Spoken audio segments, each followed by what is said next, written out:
And so the way that each organism has these different assemblages of DNA sequences, this is what makes for variation within all organisms. Because by having a little bit of variation, build proteins just a little bit differently, build these, which build up these enzymes, build up these hormones, and these are going to make each person act a little bit differently, or their body act a little bit different.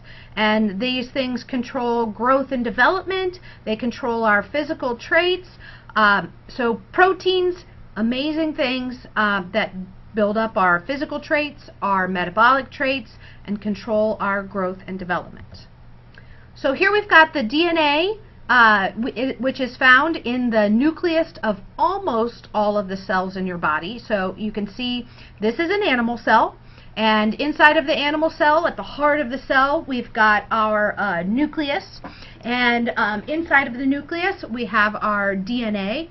And the DNA is wound up really tightly inside of the nucleus until the cell is ready to divide, and then it starts to separate out into those little characteristic X's that are the chromosomes.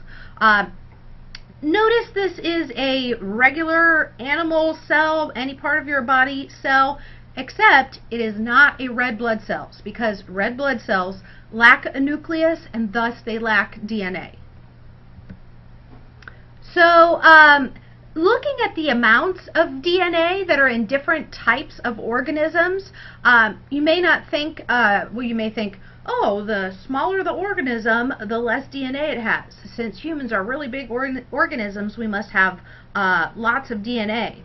That isn't actually true.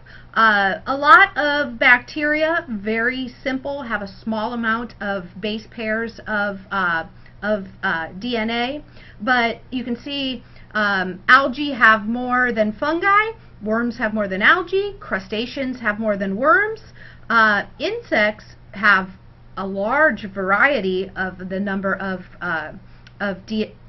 amounts of DNA that they have. Birds have a small variety. You can see mammals down there have a very small variety of the amounts of DNA, but a bony fish has a huge, wide variety. And then if we get down to the bottom, flowering plants, they can have a huge amount of differences in the amount of DNA that's inside of those organisms. So if we were to look at this figure, the DNA that's coming from the chicken liver, we've got our birds with 10 to the 9th power 10 to the 9th power amount of base pairs of DNA. And we've got our flowering plants, which strawberries are a flowering plant. They are the fruit of the flowering plant. They could have anywhere from 10 to the 8th power to 10 to the 11th power base pairs of DNA.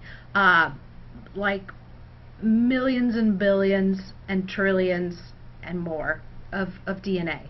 So strawberries are going to have lots and lots and lots of DNA, and chicken liver is going to have less DNA.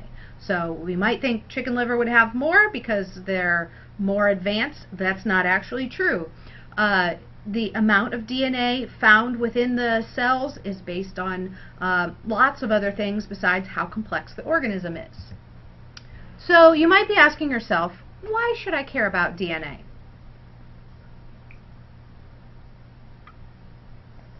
The reason DNA is important is because every living thing has DNA inside of it. That is the thing that connects us to every other living thing on this planet. The same 4 base pairs, the same A's and T's and G's and C's are going to make up every living thing that's out there. So the difference between you and any other living thing is just combinations of A's and T's and G's and C's. So one of the cool things that DNA can help us do is investigate our ancestors. So if you took some blood from you and some blood from your cousin, you would share a lot of DNA in common. If you are the mother and you have a child, there's going to be lots of DNA in common between you and your direct offspring. So DNA can help us to understand genetic predispositions, like Are we going to get heart disease? Are we going to get diabetes? Are we going to get cancer? And it's also going to tell us some interesting things about the way that we act, the way that we live, because our unique DNA makes us who we are and makes us do the things that we are going to do. So in lab today, we are going to be looking at DNA molecules, and we're going to first look at it in strawberries and then look at it in chicken liver. And because DNA is so small, and because we don't have an electron microscope here in this classroom, I actually don't even know if we have one on this campus, but looking at DNA is very, very difficult because it is, you need an electron microscope to see it. It's microscopic.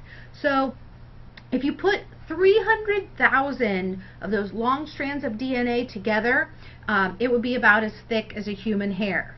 And so what we're going to do today is we are going to get the DNA out of the different types of cells and collect large amounts of it, enough that it is visible.